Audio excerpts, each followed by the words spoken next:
Hello students, मी अक्षता तुमची educator तुम्हा सर्वांचं ग्लोबल ऑनलाईन प्लॅटफॉर्मवरती मनापासून स्वागत करते. सो फ्रेंड्स, ग्लोबल ऑनलाईन प्लॅटफॉर्मनी एक कंप्लीट कोर्स लॉन्च केलेला आहे फॉर अपकमिंग सीटेट परीक्षा 2023 साठी. आणि यामध्ये आपण संपूर्ण सिलेबस ऑफ सीटेट परीक्षा डिस्कस करणार आहोत. यासोबतच आपण पेपर 2 साठी प्रिव्हियस इयर क्वेश्चन पेपरची सिरीज लॉन्च केलेली आहे, ज्यामध्ये आपण ऑलरेडी 2 लेक्चर्स कंप्लीट केलेले आहेत फॉर 3 जानेवारी 2022. आजच्या लेक्चरमध्ये लेक्चर नंबर 3 मध्ये आपण 1 जानेवारी 2022 चा पेपर डिस्कस करणार आहोत. यासोबतच तुम्ही पेपर 1 चं प्रिपरेशन करत असाल तर त्यासाठी सुद्धा प्रिव्हियस इयर क्वेश्चन पेपरचे पूर्ण व्हिडिओज आपल्याला प्लेलिस्ट मध्ये अवेलेबल होऊन जातील. पेपर जो आहे तो इंग्लिश आणि हिंदी मीडियम मध्ये येतो, पण आपण हा जो सिरीज आहे यामध्ये संपूर्ण मराठीमध्ये विश्लेषण जे आहे पेपरचं पाहणार आहोत. सोबतच फ्रेंड्स, एक्झामिनेशन मध्ये जे पेपर मध्ये प्रश्न येत आहेत that is easy to moderate लेवलचे विचारले जात आहेत, पण डिफिकल्टी लेवल स्टुडंट्स फेस करत आहेत ते आहे टाइम मॅनेजमेंट. म्हणून याकरिता मी तुम्हाला डिटेल सोल्युशन सोबतच सर्टन शॉर्ट आणि स्मार्ट ट्रिक्स प्रोव्हाइड करेल, जेणेकरून तुम्ही जे कन्फर्म टार्गेट आहे 30 पैकी 30 गुण प्राप्त करण्यासाठी तुम्ही इझिली प्राप्त करू शकता. यासोबतच जे स्टुडंट स्वतःला वीक समजतात मॅथमॅटिक्स साठी, त्या स्टुडंटसाठी सुद्धा ही सिरीज अतिशय उपयोगी ठरणार आहे. यासोबतच सेंट्रल टीचर एलिजिबिलिटी टेस्टसाठी जो कंप्लीट कोर्स लॉन्च केलेला आहे ग्लोबल ऑनलाईन ऍप्लिकेशनच्या द्वारे फॉर पेपर 1 आणि पेपर 2, त्याला एनरोल करण्यासाठी ग्लोबल ऑनलाईन ऍप्लिकेशनच्या द्वारे तुम्ही कोर्सला एनरोल करू शकता किंवा दिलेल्या व्हॉट्सअप नंबरला कॉन्टॅक्ट करा आणि कोर्सला एनरोल करा. Global online application play store वरती अवेलेबल आहे, तिथून तुम्ही ऍप्लिकेशनला इन्स्टॉल करू शकता, ओपन करू शकता. अशा पद्धतीचा UI दिसेल. यामध्ये खालच्या बाजूला स्टोर नावाचं आयकन आहे, त्यावर तुम्हाला क्लिक करायचं. क्लिक केल्यावरती माय कोर्सेस पेज मध्ये सर्च टॅब मध्ये तुम्हाला सीटेट असं टाइप करायचं आहे. वन्स टाइप केल्यावरती खालच्या बाजूला course along with the fees display होऊन जाईल आणि हेच तुम्ही कोर्सला एनरोल करू शकता. हा आहे क्वेश्चन नंबर 1 आजच्या लेक्चरचा, ज्यामध्ये तुम्हाला LCM आणि HCF लसावी आणि मसावीवरती हा जो क्वेश्चन डिपेंडेड आहे. ठीक आहे, 198, 135 आणि 108 चा LCM आणि HCF का योग काय आहे विचारलेलं आहे. ठीक आहे, म्हणजे सम शोधायचं, तुम्हाला बेरीज शोधायची. पहिले तुम्ही LCM HCF शोधा आणि देन तुम्ही त्या दोघांची बेरीज घ्या. आता आधी आपण काय करूयात, 198, 135 आणि 108 चं LCM आणि HCF कॅल्क्युलेट करूया. तर यामध्ये लक्षात घ्या, 2 नी करेल मी, 2 9 जार 2 9 जार 2 6, हे 135 ॲज इट इज राहील. ठीक आहे, 54 इथे येईल. ठीक आहे, परत मी याला काय करेल, 2 नीच करेल. 99 जशाला तसं राहील. ठीक आहे, त्यासोबतच 135 आणि इथे आला 27. परत आता मी इथे 3 नी करेल. 3 नी केल्यावरती 33 येणार आहे. हे तिन्ही नंबर 3 नी डिवाइड होतात, 3 नी भागल्या जातात. ही एक स्टेप थोडंसं इम्पॉर्टंट आहे. आणि इथे इथे बघा, इथे पण परत एकदा 3 नी जेव्हा मी डिवाइड करते, तिन्ही नंबर 3 नी डिवाइड होते. ही एक स्टेप थोडी इम्पॉर्टंट आहे, का तुम्हाला समजून जाईल. ठीक आहे, म्हणजे हे 2 स्टेप अशा आहेत ज्यामध्ये तिन्ही नंबर भागल्या जातात. म्हणजे इथून तुम्ही काय फाइंड आउट करणार आहात, तुमचं HCF फाइंड आउट करणार आहात. इथे 5 नी करेल, 11 जशाला तसं राहील. ठीक आहे, 5 3 जार 15 येईल, 3 जशाला तसं राहील. बरोबर, इथे काय येणार आहे, राईट, इथे मी घेईल 3 11 1 1. 11 घेतल्यावरती मला इथे भेटेल 11 1 1 1. ठीक आहे, आता LCM कसं शोधतो आपण, LCM म्हणजे सगळ्यांचा प्रोडक्ट घ्या. 2 इंटू 2 इंटू 3 इंटू 3 इंटू 3 3 वेळेस, बरोबर, इंटू 5 इंटू 11. हे केल्यावरती तुम्हाला LCM भेटून जाईल. हे प्रोडक्ट आहे 5940. हे आलं तुमचं LCM. ठीक आहे, आणि HCF कसा शोधतो, HCF म्हणजे तुम्हाला असे नंबर शोधायचे आहे ज्यामध्ये तुम्ही तिन्ही नंबर डिवाइड झालेले आहेत. म्हणजे हे 2 स्टेप दिसतात, म्हणजे 3 गुणिले 3 तुमचं काय आहे, HCF येणार आहे. या 2 स्टेपला तुम्हाला तिन्ही नंबर 3 नी भागल्या जात होते, म्हणून तुम्ही ते डायरेक्टली HCF घेतला. HCF काय आला 9. दोघांमधली सम विचारलेली आहे, म्हणजे तुम्ही काय करणार, 5940 मध्ये HCF 9 ऍड केल्यावरती तुम्हाला काय भेटून जाईल, 5949, जे की ऑप्शन नंबर C इथे करेक्ट आहे. ठीक आहे, अशा पद्धतीने तुम्हाला LCM आणि HCF चं सम आपण शोधून काढलं. नेक्स्ट क्वेश्चन बघा, if A is equals to 5/11, B is equals to 3/7, then यामध्ये थोडासा एक क्वेश्चन मध्ये डेटा मिसिंग आहे, तुम्हाला शोधून काढायचा आहे. देन कंटिन्यू करा क्वेश्चनला. Then A plus B raise to -1 into A raise to -1 plus B raise to -1 is equal to what. ठीक आहे, तुम्हाला हे शोधून काढायचं. आपल्याला A ची व्हॅल्यू दिलेली आहे आणि B ची व्हॅल्यू दिलेली आहे. ठीक आहे, तर यामध्ये लक्षात घ्या, आपण डायरेक्टली व्हॅल्यू पुट करू या पर्टिक्युलर इक्वेशन साठी. म्हणजे काय, a इज इक्वल टू 5/11 आणि b ची व्हॅल्यू यामध्ये पुट करू. तर 5/11 प्लस b ची व्हॅल्यू काय आहे 3/7 रेज टू -1. हा एवढा पोर्शन झाला. इनटू जशाला तसा a रेज टू -1 बोललेले, तर मी इथे काय करेल 5/11 raise to -1 plus b raise to -1 बोललेलं आहे, मग 3/7 रेज टू -1. मी हे केलं इज इक्वल टू जशाला तसं. ठीक आहे, इज इक्वल टू व्हॉट. तर यामध्ये लक्षात घ्या आता 5/11 प्लस 3/7 इथे एलसीएम काय येणार आहे 77. कसं करायचं मी तुम्हाला सांगितलं होतं. जो मोठा नंबर दिसतो डिनॉमिनेटर मध्ये, इथे कोणता मोठा नंबर आहे 11 आहे का 7 आहे 11, त्याचा तुम्ही पाडा वाचत चला. ठीक आहे, 11 3 जार 4 जार 5 जार 6 जार 7 जार. तर 77 77 एक असा नंबर दिसतोय, दुसरा बाकी कोणताच नंबर नाहीये जो दोन्ही पाड्यामध्ये येते. 11च्या पण पाड्यात यायला आणि 7च्या पण पाड्यात यायला. म्हणून 77 तुमचं काय झालं एलसीएम. हे इथे 7 नी मल्टिप्लाय करावं लागेल, इथे 11 नी करावं लागेल. रूल काय, खाली केल्यावरती वरती पण करावं लागेल. इथे 7 नी केला मी, इथे 11 नी केला. वरती काय भेटेल मला 5 7 जा 35 प्लस 11 3 जा 33. म्हणजे हे झालं 35 प्लस 11/77 रेज टू -1 जशाला तसं गुणिले. इथे बघा कधी पण आपल्याला जर असा नंबर दिलेला असेल 1/2 रेज टू -1 दिलेला असेल, तर आपण ह्याला 2/1 लिहू शकतो. तशाच पद्धतीने 5 रेज टू -1 ला मी काय करेल 11/5 करेल, -1 कॅन्सल आउट झाला, प्लस 7/3 रेज टू -1 आहे, तर ह्याला मी 7/3 करून टाकेल. उलटा केला नंबर आणि -1 रिमूव्ह केलं. ठीक आहे, इथे काय येणार आहे सर 68/77 येऊन जाईल रेज टू -1 इनटू. परत इथे तुम्हाला काय घ्यायचंय एलसीएम घ्यायचंय. एलसीएम शोधण्यासाठी तुम्ही काय करणार, मोठा नंबर जो आहे त्याचा पाडा वाचत चालणार. इथे 3 आणि 5 मध्ये 5 मोठा आहे, म्हणून 5 1 जा 5 5 2 जा 10 5 3 जा 15 5 4 जा 20. 5 हा फक्त 5च्या पाड्यात येतो, 10 पण हा 5च्या पाड्यात येतो, पण 15 हा 5च्या पण पाड्यात येतो आणि 3च्या पण पाड्यात येतो. म्हणून 15 तुमचा झाला एलसीएम. 5 3 जा 15 करा, इथे परत 3 5 जा 15 येणार आहे. वरती पण तुम्हाला 3 नी मल्टिप्लाय करावं लागेल, इथे पण 5 नी करावं लागेल. म्हणजे तुम्हाला इथे काय भेटणार आहे 33 प्लस 5 7 जा 35. कॅल्क्युलेशन करा, तुम्हाला आन्सर भेटून जाईल. आता परत मी हा 68/77 रेज टू -1 आहे, याला मी उलट करून टाकेल 77/68 करेल. ठीक आहे, इनटूला इनटू 33 प्लस 35 येणार आहे 68/15. ठीक आहे, 68 कॅन्सल आउट झालं, 77/15 तुमचं काय येणार आहे इथे आन्सर येणार आहे, जे की आहे option number D. Next question बघा आता, which of the following is not true about the natural number. नैसर्गिक संख्यांबद्दल खालीलपैकी कोणतं वाक्य बरोबर नाही असा प्रश्न आहे.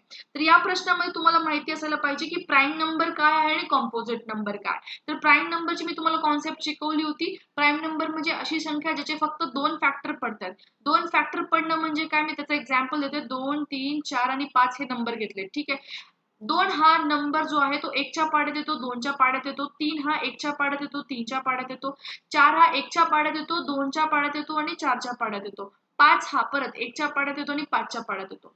मला सांगा इथे 2 चे किती फॅक्टर झाले 2 फॅक्टर, 3 चे 2 फॅक्टर झालेले आहेत, 4 चे किती फॅक्टर झालेत 1 2 आणि 3 फॅक्टर, 5 चे किती फॅक्टर झालेत 1 आणि 5 चा 2 फॅक्टर. ठीक आहे, म्हणजे यामध्ये फॅक्टरचा अर्थ काय होतो, तो किती पाड्यांमध्ये येतो, किती नंबर्सच्या पाड्यात येतो बेसिकली. ठीक आहे, तर यावरनं आपण सांगतो मूळ संख्या ज्याला आपण प्राईम नंबर बोलतो. प्राईम नंबर म्हणजे ज्याचे फक्त 2 फॅक्टर पडतात. 2 पेक्षा कमी पण नको आहेत आपल्याला, 2 पेक्षा जास्त पण नको, 2च पाहिजेत. म्हणजे यावरनं आपण कन्क्लूड करतो की 2 3 आणि 5 हे काय आहेत सर मूळ संख्या आहेत, प्राईम नंबर आहेत. ठीक आहे, तर फॅक्टर प्राईम नंबरची कॉन्सेप्ट समजली. आता वाक्य बघूयात. पहिला वाक्य काय दिलेलं आहे, every prime number is an odd number. प्रत्येक प्राईम नंबर मूळ संख्या ही काय असणार आहे विषम संख्या. चुकीचं आहे, 2 एक असा प्राईम नंबर आहे जो सम संख्या आहे. स्टेटमेंट खूप वेळेस विचारल्या गेलेल्या प्रश्नामध्ये असा एक प्राईम नंबर सांगा जो इव्हन नंबर आहे, तो कोण असणार आहे 2 असणार आहे. ठीक आहे, बाकी सगळे ऑड नंबर असतात, बाकी सगळी विषम संख्या, फक्त 2 एक अशी सम संख्या आहे जी मूळ संख्या आहे. ठीक आहे, म्हणून हा जो पहिला वाक्य तो चुकला. नेक्स्ट वाक्य बघा, all even number are composite number. सगळे इव्हन नंबर कंपोजिट नंबर आहेत का, हा पण दिलेले, हे पण चुकीचे. कंपोजिट नंबर म्हणजे काय असणार आहे, असा नंबर त्याचे 2 पेक्षा जास्त फॅक्टर पडतात. म्हणून इव्हन नंबर ही जी कॉन्सेप्ट आहे हे पण चुकला. Sum of two prime number is always an even number. दोन प्राईम नंबर्सचं जे समेशन आहे ते नेहमी इव्हन नंबर येणार आहे असं बोललेलं आहे. हे पण वाक्य इथे काय होणार आहे सर, चुकणार आहे. का? कारण यामध्ये प्रत्येक प्राईम नंबरला ही कॉन्सेप्ट बसत नाही. ठीक आहे, जसं की एक्झाम्पल देते मी. मूळ संख्या 3 प्लस मूळ संख्या 5 केला 8 भेटत आहे. हा काय आहे, इव्हन नंबर आहे. 3 प्लस 7 केलं तुम्हाला 10 भेटत आहे, हे पण इव्हन नंबर आहे. पण 2 प्लस जर 5 केलं तुम्हाला 7 भेटत, जे की ऑड नंबर आहे. म्हणून हे वाक्य इथं चुकलं. नेक्स्ट वाक्य बघा. If an even number is divided by 2 the question is always odd. शेवटचं वाक्य आपण थोडंसं एक्सप्लेन करून सांगते मी तुम्हाला. इथे प्रश्न काय विचारलाय, जर इव्हन नंबरला आपण 2 ने भागलं तर प्रत्येक वेळेस जो क्वोशंट येणार आहे तो ऑड नंबर असणार आहे, हा प्रश्न आहे. ठीक आहे, त्याला बघूयात, प्रयत्न करून आपण सॉल्व्ह करू. की समजा जो 10 हा इव्हन नंबर आहे, मला 2 ने डिवाइड केलं तर मला भेटत आहे 5. 12ला मी 2 ने डिवाइड केलं तर मला भेटत आहे 6. ठीक आहे, म्हणजे यामध्ये क्वेश्चन नेहमी ऑड येतोय का? नाही येतोय, इव्हन पण येतोय. म्हणजे हे पण वाक्य चुकीचं आहे. म्हणजे सगळे वाक्य जे दिलेले तिथे चुकीचे आहेत. म्हणजे ऑप्शन नंबर सी जो आहे, all A B C and D are wrong statements about the natural number, हे वाक्य बरोबर येणार आहे. ठीक आहे, नेक्स्ट क्वेश्चन बघा. Identify the correct statement for any two integer a and b. a into b is always negative. ठीक आहे, difference of two negative integers can be positive. Next वाक्य बघा. Product of a negative integer with a negative integer will always give me smaller than both the integer. Next वाक्य बघा. Product of a negative integer with a positive is always will be integer less than 0. हा जो वाक्य तो इथे correct असणार आहे. का? मी एक्सप्लेनेशन देते, लक्षात घ्या. जर मी -2 हा नेगेटिव्ह इंटेजरला पॉझिटिव्ह इंटेजर +5 सोबत मल्टिप्लाय केलं, कुठलाही नंबर घेऊ शकता. समजा -1 ला मी 6 ने मल्टिप्लाय केलं, पॉझिटिव्ह नंबर आणि एक नेगेटिव्ह नंबर, तर मला इथे काय भेटत आहे, नेगेटिव्ह नंबर भेटत आहे. इथे काय भेटत आहे, नेगेटिव्ह नंबर भेटत आहे. पण इथे काय दिलेलं आहे की लेस दॅन 0 म्हटलेलं आहे. हे 100% काय बरोबर आहे. प्रत्येक वेळेस नेगेटिव्ह नंबरला जेव्हा आपण पॉझिटिव्ह नंबर सोबत त्याचा गुणाकार करतो, आपल्याला एक नेगेटिव्ह नंबर भेटणार आहे. नेगेटिव्ह नंबर 0 पेक्षा छोटा असतो, म्हणून हे वाक्य इथे करेक्ट स्टेटमेंट आहे. नेक्स्ट वाक्य बघा आता. The area of the rhombus shaped field is 5800 meter square यायला पाहिजे. And if diagonal is 70 meter then what is the side in meter of the field. इथे मीटर स्क्वेअर घ्या, पहिलं करेक्शन तर इथे मीटर स्क्वेअर घ्या. ठीक आहे, meter square. Area of rhombus देऊन ठेवलेला आपल्याला. रोम्बस ओके, सोबत त्याच्या डायगोनलची लेंथ देऊन ठेवलेली किती आहे सर, 70 मीटर. हे झालं त्याचं डायगोनल 70 मीटर. ठीक आहे, हा झाला रोम्बस. तर या रोम्बस मध्ये तुम्हाला डायगोनल दिलेला आहे. एरिया काय येणार आहे यामध्ये, area is equal to half of diagonal D1 into diagonal D2. हा डायगोनल D1 आहे समजा, हा दुसरा डायगोनल आहे D2. थोडासा फिगर प्रॉपर येत नाही, समजून घ्यायचं तुम्हाला. ठीक आहे, एरिया काय आहे सर, 5880 मीटर स्क्वेअर देऊन ठेवलेला आहे, हाफ जशाला तसं, इंटू 70. D2 आपल्याला माहिती नाही, D2 शोधून काढायचा. ठीक आहे, दुसरा डायगोनल शोधून काढायचा. ठीक आहे, यावरून D2 काय येईल, डायगोनल भेटला मला. D2 is equal to 5880 into 2 divided by 70. म्हणजे मला हे काय भेटणार आहे यामध्ये, हा झाला 35 राईट. 5880 बाय 35 म्हणजे हे 168 मीटर येणार आहे. हे तुमची काय झाली, डायगोनल झाली. डायगोनल झाली. समजा आता या पर्टिक्युलर रोम्बस मध्ये तुम्हाला एक 70 डायगोनल दिलेला आहे. दुसरा जो डायगोनल आलाय आपला 168 आलाय. ठीक आहे, हा आहे 70. तर ह्याचा हाफ किती असणार आहे, 35. म्हणजे समजा हा हाफ 35 आहे, टोटल 70 आहे म्हणजे 35 असणार आहे. आणि हा 168 आहे म्हणजे ह्याचा अर्ध किती येणार आहे 168चं, 84. हाला 84, हाला 35. कसं आला, अर्धा अर्ध केलं मी डायगोनलचं बेसिकली. तर तुम्ही ही साईड शोधून काढू शकता. ठीक आहे, असं ऑलरेडी भरपूर वेळेस आपण शोधून काढलेले 89, 35 अँड थर्ड साईड तुम्ही शोधून काढू शकता. तर ट्राय करा, प्रयत्न करा. जर जमलं नसेल तर मला सांगा. ही साईड येणार आहे 91. ठीक आहे, 91 मीटर येणार आहे. प्रयत्न करा आणि सॉल्व्ह करून पहा की तुम्हाला प्रॉपर साईड फाइंड आउट करता येते का नाही. हे तुम्हाला मी ॲज अ होमवर्क देते. एरिया शोधून काढला, एरिया माहिती होता, एरियाच्या थ्रू आपण डायगोनल शोधून काढला जो की 168 सेंटीमीटर आला. ठीक आहे, या 168 मीटर मध्ये अर्धी बाजू दॅट इज 84 असणार आहे. 70 ऑलरेडी एक डायगोनल दिलं, दुसरा साईड काय त्याची अर्धी काय येणार आहे, 35 येणार आहे. तर थर्ड साईड तुम्ही इझिली फाइंड आउट करू शकता. The area of the square of side x units is double the area of the triangle with the base x unit, then the altitude of triangle is what. प्रश्न आधी समजून घेऊयात आपण. प्रश्न काय दिलेला आहे की यामध्ये स्क्वेअरची साइड जी आहे ती आहे एक्स युनिट. ठीक आहे, हा एक्स युनिट जी आहे the area of the square with side x unit double is the area of the triangle. म्हणजे काय, जी एरिया स्क्वेअरची आहे, जे चौरसचा जो एरिया आहे तो काय आहे सर, डबल आहे. कशाचा, is double the area of the triangle. ट्रायंगलचा एरिया समजा ए असेल तर चौरसचा एरिया काय असणार, त्याच्या डबल येणार आहे, एवढं समजा फक्त. ठीक आहे, तर यामध्ये हाईट समजा एच युनिट आहे, हे परत ह्याचा बेस जो आहे मी त्याला एक्स युनिट पकडते. ठीक आहे, तर यामध्ये एरिया कशाचा, चौरसचा, स्क्वेअरचा काय येणार आहे, साइडचा स्क्वेअर. म्हणजे साइड आपल्याला आहे एक्स युनिट, एक्स गुणिले एक्स म्हणजे तुमचा काय येणार आहे, एक्स स्क्वेअर तुमचा एरिया येणार आहे. ठीक आहे, एरिया चौरसचा ट्रायंगलचा, त्रिकोण, त्याचा एरिया काय येणार आहे sir, half of base into height. Base का आहे एक्स युनिट, हाईट का आहे एच, तर इथे तुमचा ट्रायंगलचा एरिया काय झाला, हाफ ऑफ एक्स एच. ठीक आहे, तर यामध्ये तुमच्या दोघांना कम्पेअर करायचंय. कसं कम्पेअर करणार, यामध्ये जी एरिया आहे स्क्वेअरची ते डबल आहे म्हटलेलं आहे कशाच्या, ट्रायंगलच्या. एरिया आपल्याला माहिती एक्स स्क्वेअर, ह्याची माहिती हाफ ऑफ एक्स एच. तर मी काय करेल, half of X H is equal to X square divide by 2. म्हणजे जर मी ह्याची एरिया अर्धी केली, स्क्वेअरची एरिया अर्धी केली, तर स्क्वेअर आणि एरिया, स्क्वेअरचा एरिया आणि ट्रायंगलचा एरिया सारखा येणार आहे. ठीक आहे, म्हणून मी काय केलं, ह्याला डिवाइड बाय 2 केलं. यामध्ये तुमचं आन्सर काय येणार आहे, हाफ ऑफ दोन्ही साईडला कटला, इकडून एक्स कटला, X is equal to H येणार आहे. म्हणजे इथे तुमचं व्हॅल्यू जे येणार आहे, आन्सर काय येणार आहे, एक्स युनिट येणार आहे. अल्टिट्यूड म्हणजेच हाईट असते, लक्षात असू द्या. अल्टिट्यूड म्हणजेच काय असते, हाईट. काय आलेली आपली, एक्स आलेली, x unit. The total surface area of a solid right circular cylinder is 3.252 meter and the radius of its base is 0.35 meter.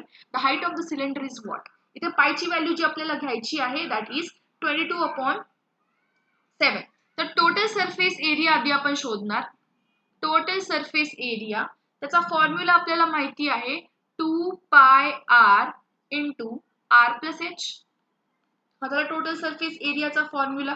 ठीक आहे, तर यामध्ये 2 इंटू पायची व्हॅल्यू काय आहे सर, 22/7. आर रेडियस, रेडियस काय असणार आहे इथे 0.35 into radius again 0.35 plus what is the height, height काय असणार आहे यामध्ये, हाईट आहे, हाईट तर आपल्याला शोधायची आहे ना, सॉरी, हाईट तर आपल्याला शोधायची आहे. टोटल सरफेस एरिया देऊन ठेवलेला आहे 3.25, तर मी इथे काय घेईल 3.52 मीटर. ठीक आहे, तर यामध्ये आता कॅल्क्युलेशन करा, खूप सिंपल कॅल्क्युलेशन येणार आहे. 7 5 जा 35 म्हणजे हा 0.05 येईल. ठीक आहे, यासोबतच कॅल्क्युलेशन केला तर तुम्हाला इथे 44 into 0.05 into 0.35 plus H. Okay, 3.52 as it is. यामध्ये 0.35 plus h is equal to 3.52 upon 44 into 0.505. Basically मी 0.05 इकडच्या साईडला घेऊन गेले. ठीक आहे, तर मग यामध्ये तुम्हाला कॅल्क्युलेशन केल्यावरती जे आन्सर येणार आहे दॅट विल बी 4 8 जा 32, right. So this will give me 8/5. Answer येईल तुमचं 1.6. आन्सर येईल 1.6. म्हणजे यामध्ये तुम्हाला 0.35 plus H is equal to 1.6 आलेले. तर एच का येईल 1.6 मायनस 0.35, आन्सर येईल 1.25. हे काय आलं, हाईट आली. ही काय आली, हाईट आलेली आहे. 1.25 ला मी काय करेल आता, ह्याला 1.25 डिवाइड बाय 100 करेल. ठीक आहे, तर मला काय भेटेल, सॉरी,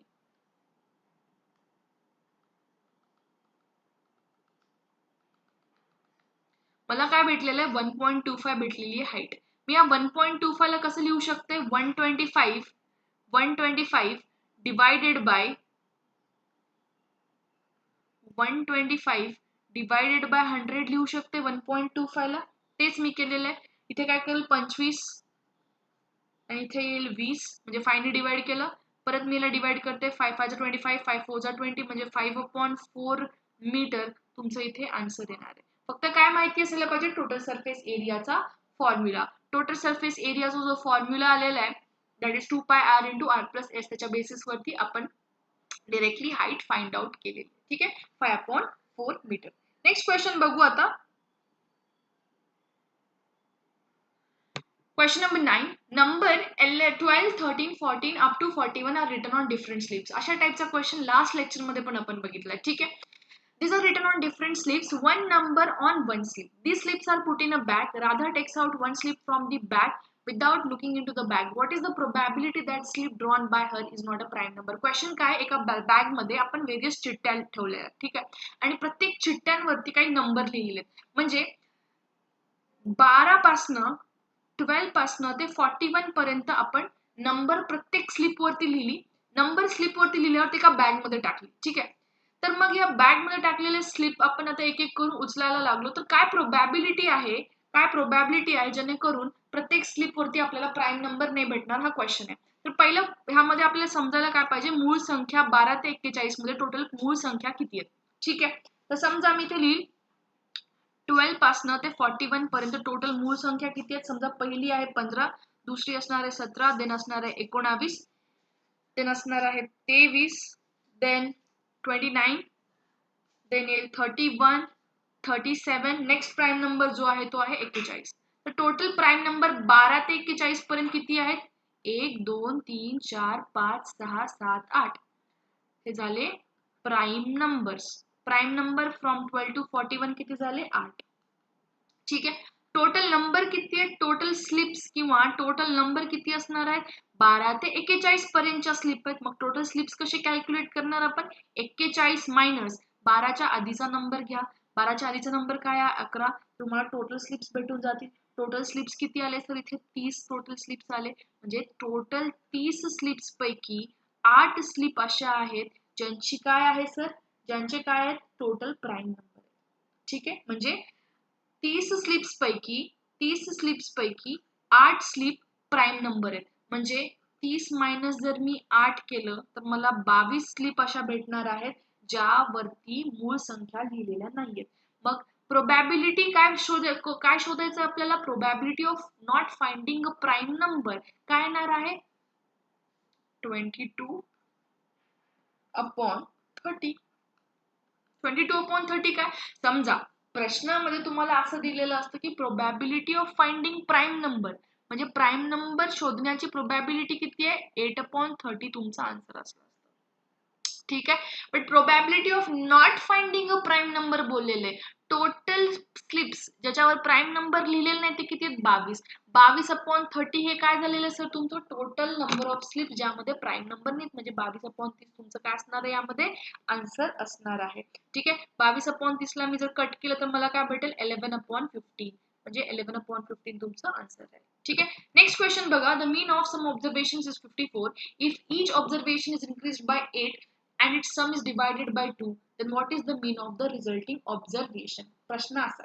ठीक आहे. आता या क्वेश्चनला थोडं अंडरस्टँड करून घेऊयात.